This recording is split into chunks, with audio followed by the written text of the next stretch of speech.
सम्पूर्ण अध्ययनरत विद्यार्थी साथीहरूलाई स्वागत छ युट्युब च्यानल हेल्प फर स्टुडेन्टमा। आज हामीहरू डिस्कस गर्दैछौँ फेरि एकपटक बिबिएस थर्ड इयर अन्तर्गत रहेको सब्जेक्ट ट्याक्सेसन एन्ड अडिटिङ भित्रको च्याप्टर इन्कम फ्रम इम्प्लोइमेन्टभित्र रहेका लङ प्रब्लमहरूलाई समाधान गर्ने तरिकाको सम्बन्धमा। कृपया च्यानललाई सब्सक्राइब गर्नुभएको छैन भने सब्सक्राइब गर्नुहोस् र नजिकै रहेको बेल आइकनलाई पनि दबाउनुहोस् ताकि हामीले अपलोड गर्ने पाठ्यक्रमसँग सम्बन्धित नयाँ भिडियोहरू तपाईँहरूले तुरुन्त प्राप्त गर्न सक्नुहोस्। साथै यो भिडियोलाई सम्पूर्ण थर्ड इयरमा अध्ययन गर्नुहुने साथीहरू समक्ष सेयर पनि गर्नुहोस् ताकि उहाँहरूलाई पनि इम्प्लोइमेन्टसँग सम्बन्धित लङ प्रब्लमहरूलाई समाधान गर्न समस्या भएमा समाधानमा सहयोग मिलोस्। आज हामीहरू क्वेसन नम्बर 19 का बारेमा छलफल गर्दैछौँ। 19 मा हामीलाई क्वेसनले के भन्दैछ त भनेदेखि mister Shankar Parajuli resign from Nepal investment bank limited where he was employed as CFO at a pay scale of rupees 2,50,000 per month and joint bank of Kathmandu at pay scale of rupees 3 lakh per month on first Poush of previous year he resign from Nepal investment bank on last day of Kartik. हामीलाई यति यहाँसम्म भनेको छ। यहाँदेखि अगाडिको कुरा सबैभन्दा सुरुमा बुझ्नु जरुरी हुन्छ। यो मिस्टर शङ्कर पराजुली चाहिँ नेपाल इन्भेस्टमेन्ट ब्याङ्कबाट रिजाइन भएछ, नेपाल इन्भेस्टमेन्ट ब्याङ्क चाहिँ उसले छोडिदिएछ। ऊ चाहिँ त्यो नेपाल इन्भेस्टमेन्ट ब्याङ्कमा चाहिँ चिफ फाइनेन्सियल अफिसरको पदमा चाहिँ काम गर्दै रहेछ र त्यो ब्याङ्कबाट उसले प्रति महिना 2,50,000 कमाउँदै रहेछ। अब यो ब्याङ्क छोडिसकेपछि उसले चाहिँ मिस्टर शङ्कर पराजुली चाहिँ ब्याङ्क अफ काठमाडौँमा गएर जोइन भएछ। ब्याङ्क अफ काठमाडौँले चाहिँ प्रति महिना 3 लाख रुपियाँका दरले तलब दिँदै रहेछ। हो यो ब्याङ्क अफ काठमाडौँमा चाहिँ ऊ गएर फर्स्ट पुसमा जोइन भएको रहेछ। र अघि जुन हामीले यो नेपाल इन्भेस्टमेन्ट ब्याङ्कबाट रिजाइन भयो भन्ने कुरा गर्दै थियो क्वेसनले, यो रिजाइन हुँदाखेरि चाहिँ उसले यहाँ हामीलाई भनेको छ he resign from Nepal investment bank on last day of कार्तिकको अन्तिममा चाहिँ रिजाइन भएको रहेछ। अब यो हामीलाई यो अत्यन्तै इम्पोर्टेन्ट छ। यहाँनिर हामीलाई दुईवटा ब्याङ्कमा ऊ कार्यरत रहेको छ र यो दुईटै ब्याङ्कबाट उसले सेलेरी पाएको हामीले यो इम्प्लोइमेन्टमा देखाउनुपर्छ अथवा फर्स्ट स्टेपमा देखाउनुपर्छ। त्यही भएर हामीले यहाँ सुरुमा लेख्यौँ salary from Nepal investment bank. Nepal investment ब्याङ्कबाट पाएको सेलेरी 2,50,000 का दरले पाएको छ प्रति महिना इन्टु 4 कसरी भयो भनेदेखि उसले he resign from Nepal investment bank last day of कार्तिकको अन्तिममा रिजाइन भएको छ। कार्तिकको अन्तिममा रिजाइन भयो भनेदेखि कार्तिकसम्म त उसले काम गर्यो नि त। कहिलेदेखि कार्तिकसँग काम गर्यो भनेदेखि श्रावणदेखि कार्तिकसम्म आर्थिक वर्षको सुरु भनेको त साउन हो नि त। साउनदेखि कार्तिकसम्म चाहिँ काम गरेछ। कार्तिकको अन्तिमदेखि चाहिँ उसले छोडेर गएको छ। साउन भदौ असोज कार्तिक जम्मा 4 महिना चाहिँ नेपाल इन्भेस्टमेन्ट ब्याङ्कमा काम गरेछ। त्यही भएर हामीले सेलेरी लेख्यौँ नेपाल इन्भेस्टमेन्ट ब्याङ्कबाट 2,50,000 का दरले पाउँछ इन्टु 4 महिना काम गरेछ। अनि यो नेपाल इन्भेस्टमेन्ट ब्याङ्कबाट काम गरेर छोड्दाखेरि ऊ ब्याङ्क अफ काठमाडौँमा गएछ। ब्याङ्क अफ काठमाडौँमा चाहिँ फर्स्ट पुसदेखि जोइन भएको छ। ऊ यहाँ हामीलाई भनेको छ on first Poush of previous year. यो जुन ऊ ब्याङ्क अफ काठमाडौँमा गयो, ब्याङ्क अफ काठमाडौँमा जाँदा उसलाई प्रति महिना तलब 3 लाख रुपियाँ दिएको छ ब्याङ्क अफ काठमाडौँले र ऊ चाहिँ यो ब्याङ्कमा चाहिँ जोइन फर्स्ट पुसमा भएको छ। अब पुसमा जोइन भयो भनेदेखि त पुसदेखि उता काम गर्छ नि त उसले। उता भनेको आर्थिक वर्षको अन्तिम असाढसम्म काम गर्छ।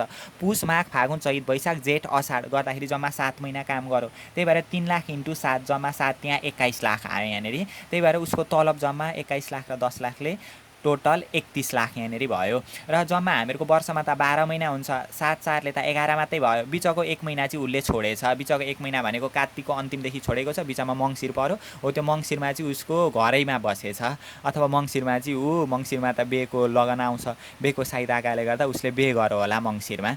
त्यही भएर यो मङ्सिरको 1 महिना चाहिँ त्यतिकै ल्याप्स भयो, यहाँनिर तलब आएन।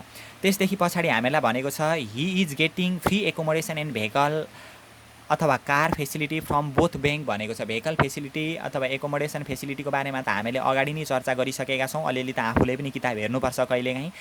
अब सबैभन्दा सुरुमा हामीले एकोमोडेसन फेसिलिटी लेख्यौँ। एकोमोडेसन भनेको आवास। एकोमोडेसन फेसिलिटी जहिले पनि 2% हुन्छ। 2% भनेको एनुअल सेलेरीको, यो वार्षिक रूपमा सेलेरी जुन 31 लाख आएको छ 31 लाखको 2%, किनभने दुईटै ब्याङ्कले प्रोभाइड गरौँ भन्दैछ यहाँनिर। 31 लाखको 2% भनेको जम्मा 62,000 आयो। भेहिकल फेसिलिटी पनि त्यही 31 लाखको 0.5% गरेर लेख्न सकिहालिन्छ। अनि त्यहाँदेखि पछाडि हामीलाई भनेको छ he receive commission from bank of Kathmandu. Bank of काठमाडौँबाट चाहिँ कमिसन आएछ अरे, जम्मा 1 लाख रुपियाँ आएको छ। कमिसन आएको कुरा पनि हामीहरू लेखिहाल्यौँ। Commission from BOK bank of Kathmandu 1 lakh रुपियाँ आइहाल्यो। त्यहाँदेखि पछाडि हामीलाई both of the bank follow government rule regarding provident fund contribution and Dashain allowance भनेको छ। अब प्रोभिडेन्ट फन्ड कन्ट्रिब्युसन र Dashain allowance, provident fund contribution त जहिले पनि 10% अफ सेलेरीको हो। बोथ ब्याङ्क भनेको दुईटै ब्याङ्कले फलो गरेका छन्।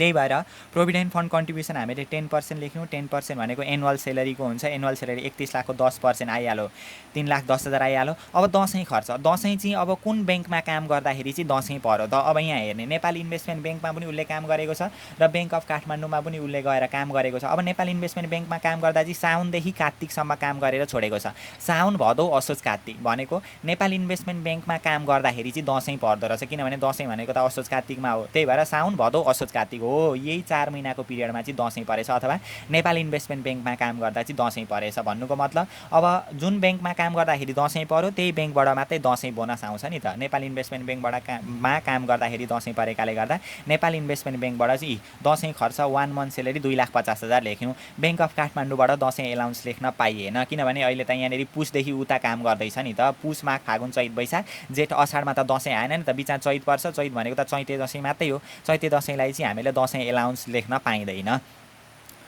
त्यहाँदेखि पछाडि हामीलाई दिएको छ यहाँनिर life insurance premium 50,000 paid by bank. Life insurance premium 50,000 paid by ब्याङ्कले नि तिरिदियो अरे, त्यही भएर आयो life insurance premium paid by bank, BOK, bank of Kathmandu 50,000 यहाँनिर आइहाल्यो। त्यहाँदेखि पछाडि हामीलाई भनेको छ he receive 1 month salary as a bonus from present employer. 1 month salary चाहिँ बोनस आयो अरे प्रेजेन्ट इम्प्लोयर, अहिले जहाँ काम गर्दैछ त्यहाँबाट 1 महिनाको चाहिँ बोनस आयो। अहिले काम गर्ने भनेको त ब्याङ्क अफ काठमाडौँ हो नि त, त्यही भएर बोनस रिसिभ आयो। 1 month salary 3 lakh, bank of काठमाडौँमा काम गर्दा त प्रति महिना 3 लाख पाउँछ, त्यही भएर अहिले जहाँ काम गर्दैछ त्यो ब्याङ्कले चाहिँ 1 महिनाको सेलेरी चाहिँ बोनस दिएछ, 3 लाख रुपियाँ आइहाल्यो। मेडिकल एलाउन्स भनेको छ यहाँनिर, अब यहाँनिर झुकिन्छ। He is also getting medical allowance 500 per month from bank of Kathmandu. Bank of काठमाडौँले चाहिँ प्रति महिना 500 का दरले मेडिकल एलाउन्स दिएछ। अब ब्याङ्क अफ काठमाडौँमा त जम्मा 7 महिना काम गरेको छ, त्यही भएर मेडिकल एलाउन्स पनि 500 × 7 3500 आयो। अरू बेला चाहिँ हामीले अगाडिको क्वेसनमा जहाँ जहाँ पर मन्थ दियो त्यसलाई 12 ले गुणा गर्थ्यौँ, तर अहिले चाहिँ यहाँनिर 12 ले गुणा गर्न पाइएन, किनभने त ब्याङ्क अफ काठमाडौँमा त प्रिभियस इयरमा काम गरेको त जम्मा 7 महिना छ नि त, त्यही 7 महिना बराबरको चाहिँ 7 × 3500 चाहिँ मेडिकल एलाउन्स आएछ। यति गर्दा हामीहरूको यहाँनिर total assessable income from employment निस्किन्छ, किनभने यहाँदेखि उँधोको इन्कमहरू जाने इम्प्लोइमेन्टको दिएको छैन। Receive interest from bank saving account त यो फाइनल विथहोल्डिङ इन्कम हो। अझै फाइनल विथहोल्डिङ इन्कममा कन्फ्युज छ भने हामीले अपलोड गरेको पार्ट 1 भिडियोमा गएर हेर्न पनि सक्नेछौँ। He earn ₹13,000 by way of writing article. Way of writing article for different न्युजपेपरहरूको लेख रचना गरेर अथवा किताबहरूको लेख रचना गरेर आएको इन्कम जहिल्यै पनि प्रोफेसनल इन्कम हुन्छ अथवा इन्कम फ्रम प्रोफेसनमा जान्छ एकछिनमा। He earn 1,30,000 by letting house भनेको letting house, rent receive from house भनेको जहिले पनि फाइनल विथहोल्डिङ इन्कम हो, यो जाँदैन। He claim repair cost of house भनेको उसले गरेको व्यक्तिगत खर्चहरू कहिले पनि जाँदैन। हि हेज डोनेटेड, डोनेसनको कुराहरू भरे एलावेबल रिडक्सनमा आउँछ, अरू केही जाने छैन। यति गर्दा हामीले एसेसेबल इन्कम फ्रम इम्प्लोइमेन्ट 41,91,000 यहाँनिर निकाल्यौँ। यसभन्दा पछाडि हामीलाई प्रोफेसनल इन्कम पनि दिएको छ। इन्कम फ्रम प्रोफेसनमा इन्कम फ्रम राइटिङ आर्टिकल 13,000 छ, एसेसेबल इन्कम फ्रम प्रोफेसन पनि आयो 13,000। यहाँदेखि अर्को आइटम हामीलाई इन्कम फ्रम इन्भेस्टमेन्टको दिन सक्छ। इन्कम फ्रम इन्भेस्टमेन्टमा इन्ट्रेस्ट रिसिभ फ्रम फ्रेन्ड अथवा व्यक्तिगत रूपमा ऋण लगानी गरेको छ र त्यहाँबाट ब्याज पाइयो भने इन्भेस्टमेन्टमा जान्छ भनेर अस्ति हामीले चर्चा गरिसकेका छौँ। नेचुरल रिसोर्सेस पेमेन्ट रिसिभहरू अनि gain and sales of share and डिभेन्चरहरूको कुराहरू चाहिँ हामीहरूको इन्भेस्टमेन्ट इन्कममा जान्छ भनेर अस्ति नै पढिसकेका छौँ। यदि त्यस्तो आइटम आयो भने हामीहरू इन्कम फ्रम इन्भेस्टमेन्ट अन्तर्गत राख्ने रहेछौँ, यसमा कन्फ्युज नहुने। यति गरिसकेपछि हामीहरूको यो स्टेप 1 सक्यो। अब स्टेप 2 मा हामीहरू ट्याक्सेबल इन्कम करयोग्य आयको गणना गर्छौँ। ट्याक्सेबल इन्कममा सबैभन्दा सुरुमा 3वटा सेक्टरबाट आएको इन्कम, 3वटा सेक्टरमा सबैभन्दा सुरुमा हामीहरू इम्प्लोइमेन्टको हिसाब गर्दैछौँ, त्यही भएर इम्प्लोइमेन्टबाट आएको छ 41,91,000। एसेसेबल इन्कम फ्रम प्रोफेसनबाट आएको छ 13,000। इन्कम फ्रम इन्भेस्टमेन्टबाट अहिले इन्भेस्टमेन्टको कुनै पनि आइटम दिएको छैन। यति गर्दा टोटल एसेसेबल इन्कम आयो 42,04,000। अनि त्यहाँभन्दा पछाडि हामीहरू लेस एलावेबल रिडक्सन गर्छौँ। एलावेबल रिडक्सनमा जहिले पनि दुईवटा कुरा, एउटा रिटायरमेन्ट फन्ड कन्ट्रिब्युसन र डोनेसन।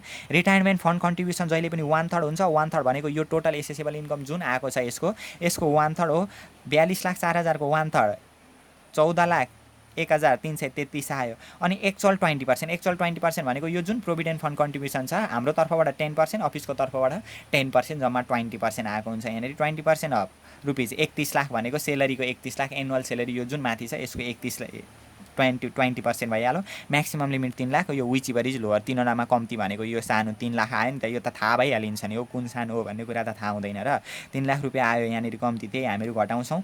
यति यहाँदेखि पछाडि एलावेबल रिडक्सनमा दुईवटा कुरा, रिटायरमेन्ट फन्ड कन्ट्रिब्युसनको कुरा सकिसकेपछि डोनेसन आउँछ। डोनेसन भनेर अहिले हामीलाई भनेको छ, यहाँ तल दिएको छ नि त, क्वेसन पनि पढ्नु पऱ्यो किताब अगाडि राखेर। He has donated ₹20,000 to Pashupati area development trust, PADT। Pashupati area development trust भनेको धार्मिक तथा पुरातात्विक संस्थालाई दिएको डोनेसन डोनेसन 10% हो भनेर हामीले पढेको छ, त्यो चाहिँ कम्पनीको हिसाबमा 10% हो, तर व्यक्तिको हिसाब गर्दा 5% हुन्छ। त्यही भएर हामीले डोनेसन टु पिएडिटी भनेर यहाँनिर गऱ्यौँ। डोनेसन टु पिएडिटीमा पनि अब हामी गर्छौँ।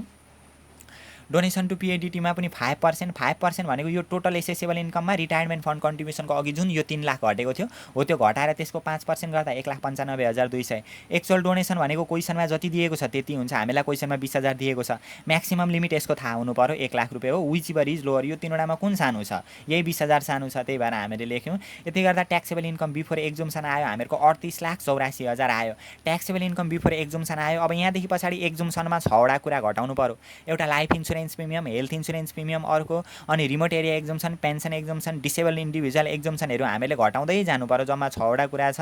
अब अनि रिमोट एरिया यहाँनिर हामीहरूको लाइफ इन्सुरेन्स प्रिमियम दिएको छ। यहाँनिर लाइफ इन्सुरेन्स प्रिमियम भनेको यहाँ क्वेसनले भनिदिएकै छ। कहाँनिर भनेको छ भनेदेखि his life insurance premium 50,000 paid by bank. His life insurance premium, उसको लाइफ इन्सुरेन्स प्रिमियम चाहिँ ब्याङ्कले तिरिदियो। उसको लाइफ इन्सुरेन्स प्रिमियम उसैले तिरेको भएदेखि पनि यहाँ एक्जुम्सनमा चाहिँ घटाउनु पर्थ्यो। उसैले तिरेको थियो भने चाहिँ यो इन्कममा चाहिँ जाँदैन थियो, एक्जुम्सनमा चाहिँ घटाउनु पर्छ। तर ब्याङ्कले तिरिदियो भने चाहिँ इन्कममा पनि जान्छ, एक्जुम्सनमा पनि जान्छ, यदि जो काम गर्दैछ हो त्यो व्यक्तिको तिरिदिएको हो भने। तर बुढाबुढी छोराछोरीको हो भने चाहिँ एक्जुम्सनमा घटाउन पाइएन। लाइफ इन्सुरेन्स प्रिमियम भनेको एक्चुअल भनेको क्वेसनमा दिएको 50,000, म्याक्सिमम लिमिट भनेको 25,000, दुईटामा कम्ती भनेको 25,000 आयो। त्यही हामीले लेख्यौँ, यतापट्टि लेख्यौँ कम्ती। अनि यति गर्दाखेरि घटाउँदा जम्मा हामीहरूको ट्याक्सेबल इन्कम 38,59,000 आयो यहाँनिर टोटल। यो पश्चात हामीहरू ट्याक्स लाइबिलिटी गर्छौँ। अब ट्याक्स लाइबिलिटी गर्दाखेरि जम्मा करयोग्य आयो, कर लाग्ने आयो भनेको हामीहरूको जम्मा यहाँनिर छ 38,59,000। 38,59,000 यहाँनिर लेखिदिएँ मैले यहाँ तल 38,59,000। 38,59,000 जम्मा करयोग्य आएछ। अब यसमा पनि हामीलाई सिङ्गल कपल क्वेसनले यदि तोकेरै कपल भनेर विडो पर्सन भएन भने कपलबाट गर्नुपर्छ, अन्य जुनसुकै अवस्थामा सिङ्गलबाट गर्ने। अहिले हामीलाई भनेको छ तोकेर he has elected as a couple starter for tax assessment भनेर भनेको छ, कपलबाट गर्नु भन्दैछ क्वेसनले। अब कपलबाट गर्दाखेरि हामीले फर्स्ट रुपी 4 लाखमा 1% भनेको 4,000 आइहाल्यो। जम्मा कर लाग्ने आयो भनेको 38,59,000 छ। 38,59,000मा 4 लाखमा लाग्यो। 4 लाखमा लाग्यो भने अब कति रह्यो त 34,59,000 रुपियाँ बाँकी रह्यो। बाँकी रहेको 1 लाखमा 10%, फेरि 1 लाखमा पनि लाग्यो। 1 लाखमा लाग्यो भने कति रह्यो त बाँकी हामीहरूको 33,59,000 बाँकी रहने भयो। अब फेरि बाँकी रहेको 2 लाखमा 20%, फेरि 2 लाखमा लाग्यो। 2 लाखमा 20% लागिसकेपछि बाँकी कति रह्यो त हामीहरूको 31,59,000 रह्यो। अनि फेरि बाँकी रहेको 13 लाख माइनस फेरि 1 10 100 1000 10,000 लाख 13 लाख, फेरि 13 लाखमा भनेको 30% लाग्छ। अब 13 लाख घटाइदिइसकेपछि यहाँनिर कति रहन्छ त भनेदेखि 31,59,000मा 31,59,000मा माइनस 1 10 100 1000 10,000 लाख 10 लाख 13 लाख घटाउँदा 18,59,000 आयो। 18,59,000 बाँकी रहेको जति हुन्छ ब्यालेन्स जति आयो पनि त्यसको 36% लाग्छ। यहाँ आयो हामीहरूको 6,69,240 आयो। यति गर्दा हामीहरूको ट्याक्स लाइबिलिटी आउँछ 11,13,240 आउँछ। अब यहाँदेखि पछाडि हामीहरू जुन 4वटा कुरा घटाउँछौँ, एउटा एडभान्स ट्याक्स पेड, अर्को वुमेन ट्याक्स रिबेट, अर्को फोरेन ट्याक्स क्रेडिट र मेडिकल ट्याक्स क्रेडिट भनेर। मेडिकल ट्याक्स क्रेडिट चाहिँ कस्तो अवस्थामा घटाइन्छ भनेदेखि व्यक्तिले क्लाइम गरेको छ मेडिकल एक्सपेन्सेस भने घटाउन पाइयो। अनि अफिसले रेम्बुर्स मेडिकल एक्सपेन्सेस व्यक्तिको चाहिँ अफिसले तिरिदिएको छ भने त्यस्तो अवस्थामा पनि घटाउन पाइयो मेडिकल ट्याक्स क्रेडिट भनेर। तर मेडिकल एलाउन्स मात्रै छ क्वेसनमा भनेदेखि चाहिँ त्यस्तो अवस्थामा चाहिँ मेडिकल ट्याक्स क्रेडिट गर्न पाइएन। यति गरिसकेपछि हामीहरूको यो ट्याक्स लाइबिलिटी पनि सकिन्छ। अब नोटमा हामीले नजाने आइटमहरू लेख्छौँ। नजाने आइटममा he receive interest from bank saving account भनेको ब्याङ्क सेभिङ एकाउन्टबाट इन्ट्रेस्ट आएको छ भने यो फाइनल विथहोल्डिङ इन्कम हो, हामीहरू लेख्नु पर्दैन अथवा लेख्न पाउँदैनौँ, अथवा अग्रिम रूपमा ट्याक्स काटिसकेको हुन्छ। Interest from bank saving account, income from letting house are final withholding income भनेर हामीले यसरी सल्भ गर्न सक्छौँ। अब हामीहरू 20 नम्बर क्वेसनलाई डिस्कस गर्दैछौँ। यो 20 नम्बर क्वेसन अत्यन्तै सजिलो छ र यति बेर एक्जाममा चाहिँ सोधेको छैन लङ प्रोब्लममा। के भन्दैछ भनेदेखि mister Adhikari has been appointed as an CEO of ABC company. The term and condition was to be net amount that is cash in hand rupees 18 lakh per annum after deducting income tax भनेको छ। अब यहाँ सजिलो छ, अस्ति हामीले short क्वेसनमा पनि यसको बारेमा व्यापक छलफल गरिसकेका छौँ। हामीलाई यो जुन नेट एमाउन्ट अथवा नेट सेलेरी क्वेसनमा दिएको हुन्छ, नेट सेलेरी निकाल्नका लागि अस्ति हामीले एउटा फर्मुला लेखेको थियो नि। नेट सेलेरी निकाल्नका लागि यस्तो लेखेको थियो, यो अस्ति हामीले फर्मुला के गरेको थियो भनेदेखि नेट सेलेरी निकाल्ने gross salary minus provident fund minus tax, यसरी गरेको थियो त्यहाँ गएर सर्ट क्वेसनमा पनि हेर्ने पार्ट 1 पार्ट 2 कतिमा दिएको छ नि हामीले अपलोड गरिसकेको छ भिडियो। नेट सेलेरी निकाल्न ग्रस सेलेरीमा प्रोभिडेन्ट फन्ड र ट्याक्स। यदि क्वेसनमा प्रोभिडेन्ट फन्ड मात्रै काटिएको छ घटेको छ भन्यो भने नेट सेलेरी निकाल्न gross salary minus provident fund मात्रै गर्ने। यदि क्वेसनमा ट्याक्स मात्रै काटिएको छ भन्यो भने नेट सेलेरी निकाल्न ग्रस सेलेरीमा ट्याक्स मात्रै घटाउने। अहिलेको क्वेसनमा के भन्दैछ भनेदेखि प्रष्टै के भनेको छ भने the term and condition was to net amount that is cash in hand 18 lakh per annum after deducting income tax. Tax मात्रै काटिएको रहेछ, ट्याक्स मात्रै काटिएको रहेछ, तर कति काटियो भनेर हामीलाई क्वेसनमा एमाउन्ट दिएको छैन। अस्ति सर्ट क्वेसनमा चाहिँ एमाउन्ट दिएको थियो, हामीले गरेका छौँ सर्ट, तर यहाँनिर चाहिँ एमाउन्ट दिएको छैन। अब यहाँनिर यसलाई गर्नका लागि यो सजिलो छ, जुन यो नेट सेलेरी छ, नेट सेलेरी निकाल्नका लागि ग्रस सेलेरीमा हामीले ट्याक्स घटायौँ। अब नेट सेलेरी हामीलाई 18 लाख दिएको छ, ग्रस सेलेरीको ग्रस सेलेरी। अब ट्याक्स चाहिँ कति काटिन्छ त? ट्याक्स भनेको हामीलाई कुन बेसिसबाट भनेको छ? यहाँ तल भनेकै छ नि त, backward calculation of the gross salary mister Adhikari assuming couple status. अब कपलबाट हामीले गर्नुपर्ने छ। अब कपलमा गर्दाखेरि त जुन नेट सेलेरी 18 लाख दिएको छ, ग्रस सेलेरीको ग्रस सेलेरी भयो, कपलमा भनेको पहिलो 4 लाखमा 1%, अनि फेरि ग्रस सेलेरीमा घटाउँदै जाने ट्याक्सहरू, यो सबै ट्याक्स हो नि त, त्यही भएर ट्याक्सहरू सबै घटाउनु पर्यो। अनि फेरि 1 लाखमा 10% माइनस, फेरि 2 लाखमा 20% माइनस, 13 लाखमा 30% र बाँकी रहेको ब्यालेन्समा 36% हुन्छ भनेर हामीले गरेका थियौँ। यो ग्रस सेलेरी भनेको टोटल सेलेरी हो एक वर्षको। अब 18 लाखको 18 लाख इजिकल टु ग्रस सेलेरीको ग्रस सेलेरी माइनस, अब यो गर्दै जानु पर्यो। 4 लाखको 1%, 4000, 1 लाखको 10%, 10,000, 2 लाखको 20%, 40,000, अनि 13 लाखको 30%, 3,90,000 माइनस यो ब्यालेन्स भनेको बाँकी कति रहन्छ त? जम्मा भनेको ग्रस सेलेरी हो। ग्रस सेलेरीमा यो 4 लाखमा पनि लाग्यो, 1 लाखमा पनि लाग्यो, 2 लाखमा पनि लाग्यो, 13 लाखमा पनि लाग्यो, भनेको 13 लाख, 14, 15, 16, 17, 18, 19, 20 लाखमा लागिसकेछ।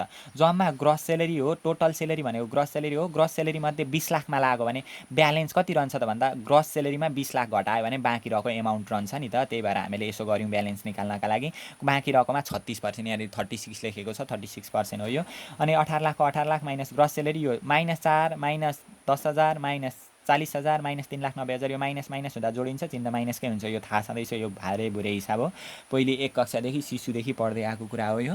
4,44,000 यहाँनिर हामीहरूको आइहाल्यो, माइनस ग्रस सेलेरी माइनस 20 लाखको 36% भइहाल्यो यो। अब यो क्यालकुलेसन गर्दै जाने, माइनस ग्रस सेलेरीले गुणा हुन्छ, यतापट्टि 0.36ले पनि गुणा हुन्छ, 0.36 र ग्रस सेलेरी गुणा गर्दा माइनस 0.36 ग्रस सेलेरी भयो। अब माइनस माइनस प्लस हुन्छ, 0.36 र यो 20 लाख गुणा गर्दाखेरि 7,20,000 आयो। अब क्यालकुलेसन गरेर यहाँदेखि उँधो सल्भ गर्दै गर्दै हामीले ग्रस सेलेरी निकाल्यौँ, 23,81,250 रुपियाँ ग्रस सेलेरी निकाल्यौँ। अनि हामीले यो एक नम्बरमा यो ग्रस सेलेरी निकालिसकेपछि यहाँ बी नम्बरमा भनेको छ नि त, क्वेसन पनि पढ्नु पर्यो नि त हो अलिअलि त। Annual tax paid by the company on बिहाल्फ अफ मिस्टर अधिकारी। अब एनुअल ट्याक्स पेड, एनुअल भनेको वार्षिक रूपमा ट्याक्स कति तिरो त भनेर हामीलाई सोधेको छ। यो भनेको स्टेप 3 हामीले जुन गर्ने ट्याक्स लाइबिलिटी हो त्यही गर्नु पर्यो। अब ट्याक्स लाइबिलिटी यो हामीले गऱ्यौँ यहाँनिर, यो सिम्पल तरिकाले यहाँनिर गरेका छौँ, हेर्दाखेरि जानिहाल्छौँ। यो अब यो नजान्ने कामै छैन, केही छैन यहाँनिर। अनि फेरि एभरेज मन्थली टिडिएस भनेको छ, एभरेज चाहिँ कति हो त ट्याक्स मासिक रूपमा अथवा मन्थली भनेर सोध्दैछ। एभरेज निकाल्नका लागि यो जुन आएको छ यो भनेको एक वर्षको ट्याक्स हो, यो एक वर्षकोलाई 12ले भाग गर्यो भने 1 महिनाको आउँछ ट्याक्स। यति गर्ने बित्तिकै यो क्वेसन सकिन्छ। यो 20 नम्बर र 21 नम्बरको क्वेसन एउटै छ। अब 21 नम्बरको अलिअलि त आफूले पनि ट्राई गर्नु पर्यो। 21 नम्बर क्वेसनमा सजिलो दिएको छ, यही हामीले ग्रस सेलेरी निकाल्नु भनेको छ, तर यहाँनिर चाहिँ सिङ्गल बेसिसबाट, अघि हामीले कपल बेसिसबाट गऱ्यौँ, अब त्यही अनुसार सिङ्गल बेसिसबाट गर्ने सजिलो छ। अनि एभरेज मन्थली टिडिएस यो 21 नम्बरको यो एकदम सिम्पल तरिकाले दिएको छ, यो गर्ने अलिअलि ट्राई आफूले पनि गर्नु पर्यो। अब योभन्दा पछाडि हामीहरू 22 नम्बरमा डिस्कस गर्दैछौँ। 22 नम्बरमा mister A join a private firm as an assistant financial director on first Shrawan 2066 at pay scale यति यति भनेर उसलाई यो अब हामीले ग्रेडको हिसाब आयो। यो ग्रेडको बारेमा हामीले सर्ट क्वेसनमा अस्ति नै भिडियोमा अपलोड गरिसकेका छौँ अथवा अस्ति डिस्कस गरिसकेका छौँ, त्यहाँ गएर हेर्ने। अझै कन्फ्युज भयो भने यहाँ के भन्दैछ भने he submit the following details of the previous year भनेर। अब यो जुन हामीलाई यसरी ग्रेड दिएको हुन्छ, यो सेलेरीको ग्रेड दिएको हुन्छ, ग्रेड दिएको अवस्थामा सबैभन्दा सुरुमा हामीले सेलेरी निकाल्नु पर्यो। अब सेलेरी निकाल्दा पनि हामीले तीनवटा तरिकाबाट एक्जाममा दिन्छ है भनेर अस्ति पनि डिस्कस गरिसकेका छौँ। त्यो पार्ट 1 पार्ट 2 भिडियो कतिमा छ गएर पनि हेर्ने। फर्स्ट श्रावण 2066 देखि थालेको छ। श्रावण भनेको आर्थिक वर्षको सुरुदेखि नै काम गर्न थाल्यो भने हामीहरू सिम्पल तरिकाले सेलेरी निकाल्न सक्छौँ भनेर अस्ति हामीले 2 तरिकाले गरेका छौँ। अब यहाँनिर चाहिँ त्यो सर्ट तरिकाबाट चाहिँ हामीले सुरुमा क्यालकुलेसन गरेर हेर्छौँ। यहाँनिर हामीलाई दिएकै छ फर्स्ट श्रावणदेखि काम गर्न थालेको रहेछ। फर्स्ट श्रावणदेखि काम गर्न थाल्यो भने पहिले हामीले नम्बर अफ वर्किङ पिरियड काम गरेको अवधि कति भयो भनेर निकाल्छौँ।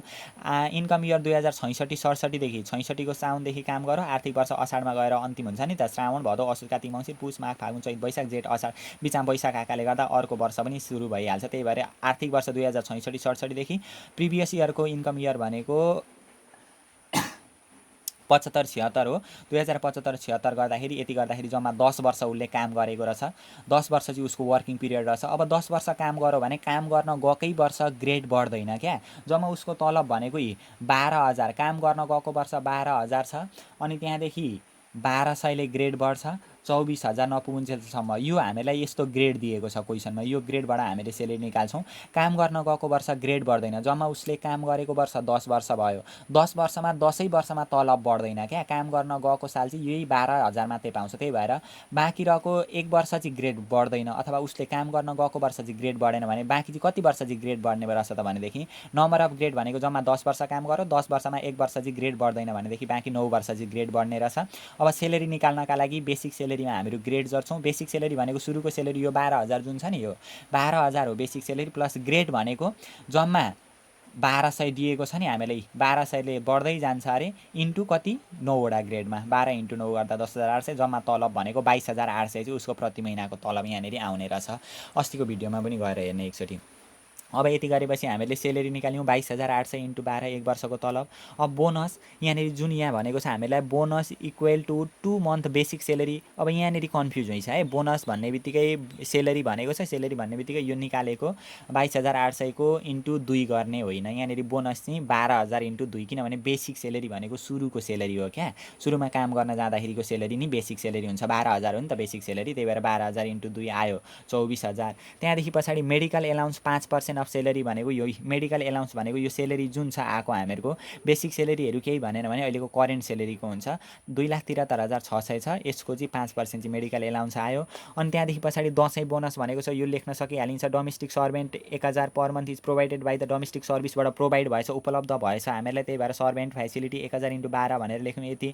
एकोमोडेसन फेसिलिटी क्वेसनमा भनेको छ, त्यही अनुसार हामीले लेख्यौँ। यहाँनिर भनेको छ he is provided with rent free accommodation for which company pay 3,000 rent. अब यहाँनिर अस्ति मैले भनेको छ एकोमोडेसन फेसिलिटी भनौँ भने 2% अफ सेलेरीको हुन्छ। यहाँ हामीले एकोमोडेसन फेसिलिटी 2% अफ सेलेरीको लेख्यौँ। तर यो जुन छ नि विच कम्पनी पे 3,000 रेन्ट भनेको छ, कम्पनीले रेन्ट तिरिदियो भन्दाखेरि त्यो कम्पनीले तिरिदिएको रेन्टको एमाउन्ट जाँदैन। रेन्ट एलाउन्स आयो भने चाहिँ त्यो रेन्ट एलाउन्स जति छ त्यति नै लेखिन्छ।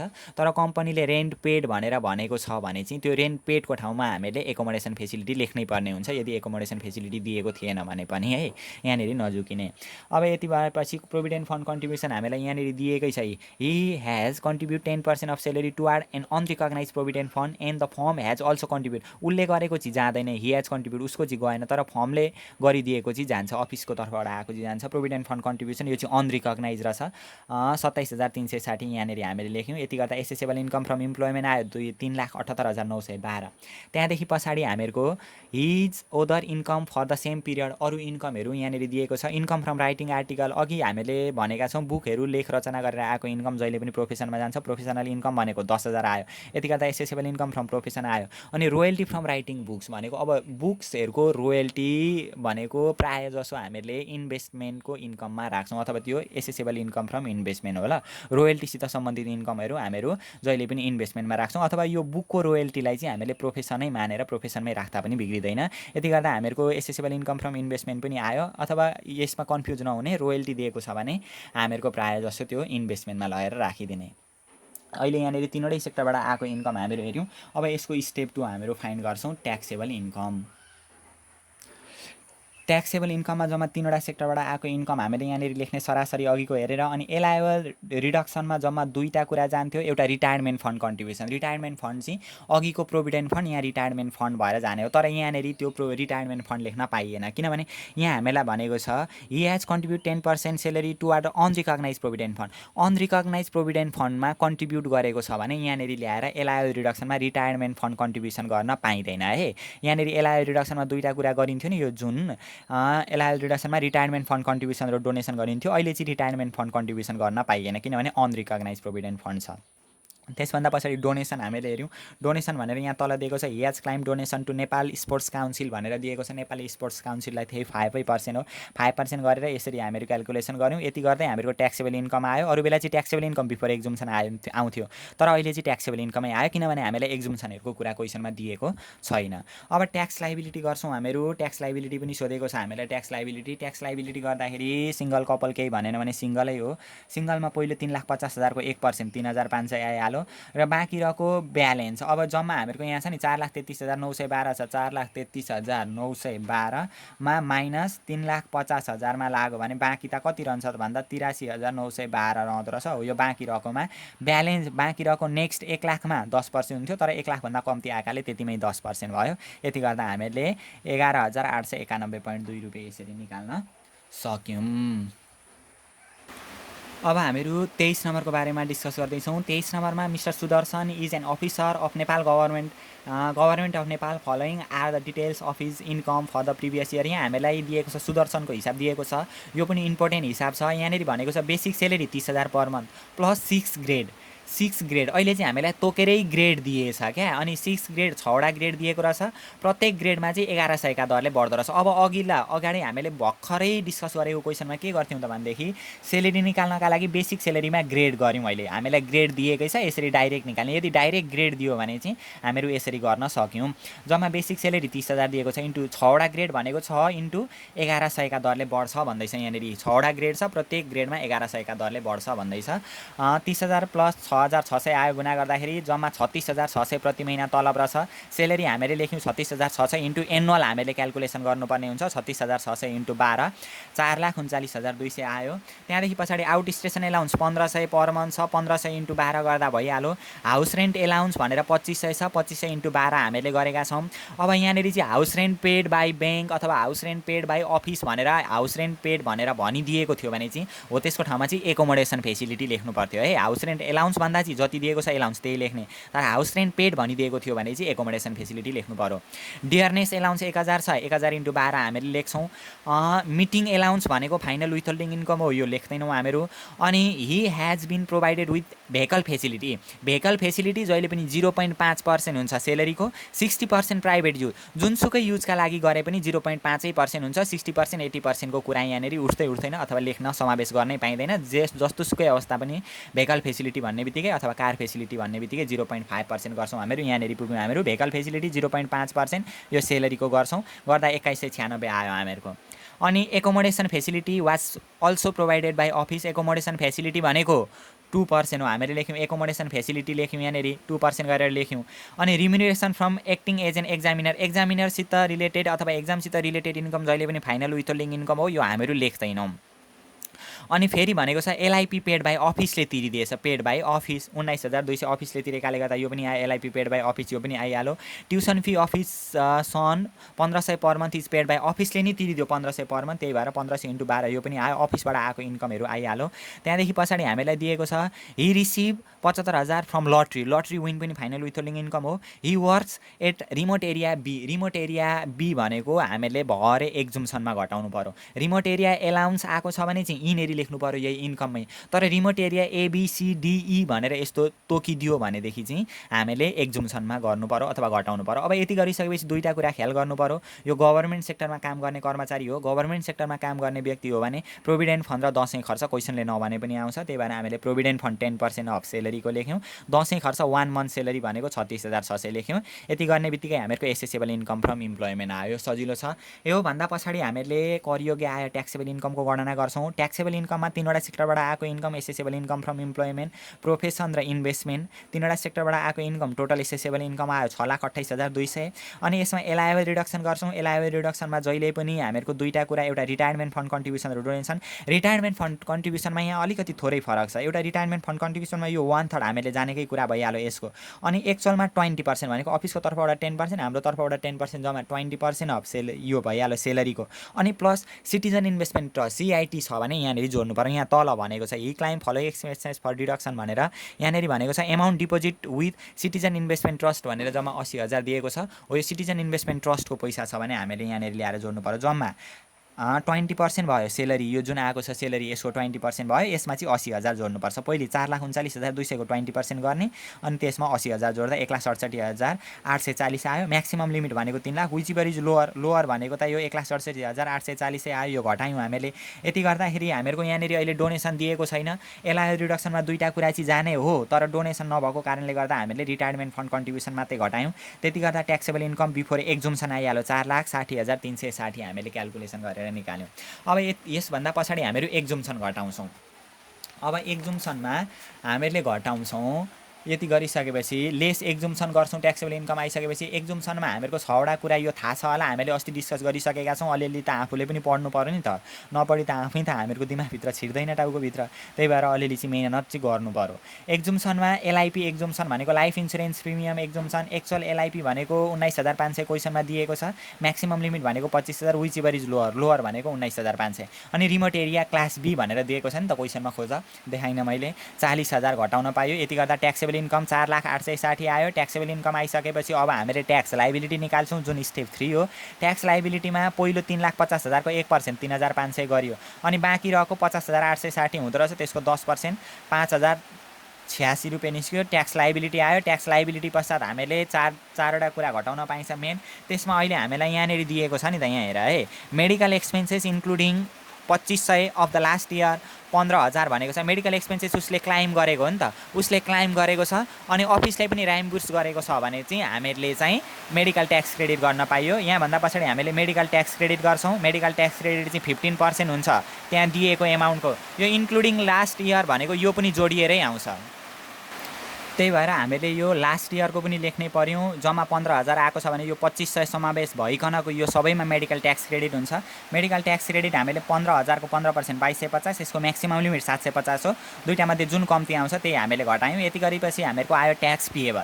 यसरी हामीहरू यो सल्भ गर्न सक्छौँ। यसको नोट हामीले लेखेनौँ किनभने हामीलाई हिन्ट्समा पनि दिएकै छ, यहाँनिर यही कुरा लेख्ने हो नोटमा पनि। अनि यसको अदर पर्सनल एक्सपेन्सेसहरू डिडक्ट गर्न पाइँदैन भन्ने हो। यति गरिसकेपछि यो पनि हामीले क्वेसन सक्छौँ। आज हामीले 4वटा क्वेसनको बारेमा छलफल गऱ्यौँ होला यहाँनिर अहिलेसम्ममा। यिनीहरू तिमीहरूले अलि मजाले प्र्याक्टिस गर्नु पऱ्यो क्या, र आफूले पनि अलिअलि ध्यान दिएर पढ्नु पऱ्यो। आफूले नपढिकन आउँदैन, यो भिडियो हेरेका भरमा सबै कुरा जानिँदैन पनि। त्यही भएर सुरुदेखि पार्ट 1 देखि अब पार्ट 8 पुगिसक्छ। यो पार्ट 8 पुगेसम्मका भिडियोहरूलाई राम्ररी हेर्दाखेरि सबै क्लियर भइहालिन्छ, क्लियर नहुने ठाउँ नै हुँदैन। त्यही भएर आफू पनि मेहनत गर्दै पढ्दै जाने, र बाँकी रहेको कुराहरू नबुझेको कुराहरू कमेन्ट बक्समा गएर कमेन्ट पनि गर्ने। अनि अर्को कुरा के हुन्छ भनेदेखि यो विद्यार्थी र टिचर बीच अहिले अविश्वासको वातावरण बढिरहन्छ। विद्यार्थीले अब शिक्षकलाई देख्ने बित्तिकै क्लासमा आएर पढाउँदाखेरि के भन्छ भनेदेखि अलि लुते आएर मान्छे पढायो भनेदेखि लु आयो, भाटो आएर पढायो भन्ने हुन्छ भनेर भन्छन् सर गइसकेपछि। अनि अलि मोटो आएर पढायो भने लु यो फर्सी पो आएर पढायो भन्छन्। सरलाई विभिन्न नामाकरणबाट यसरी गरेपछि विद्यार्थी र सर बिच अविश्वासको वातावरण हुन्छ। सलमान खान आएर त पढाउँदैन नि त कसैलाई। त्यही भएर अलिकति ध्यान दिएर पढ्नु पऱ्यो, विश्वास गरेर लिएर पढ्नु पऱ्यो, र अलिकति विश्वासिलो वातावरण बनाएर पढ्यो भने यहाँनिर नआउने भनेको केही पनि हुँदैन क्या। आफूले पनि अलिअलि मेहनत गर्दै जानु पऱ्यो, बाँकी रहेका प्रब्लमहरू गर्दै पनि जानु पऱ्यो। र हामीले यो सेलेरी क्यालकुलेसन गर्ने अगाडिको भिडियोमा पनि डिस्कस गरिसकेका छौँ, त्यहाँ पनि गएर हेर्नु पऱ्यो अलिअलि।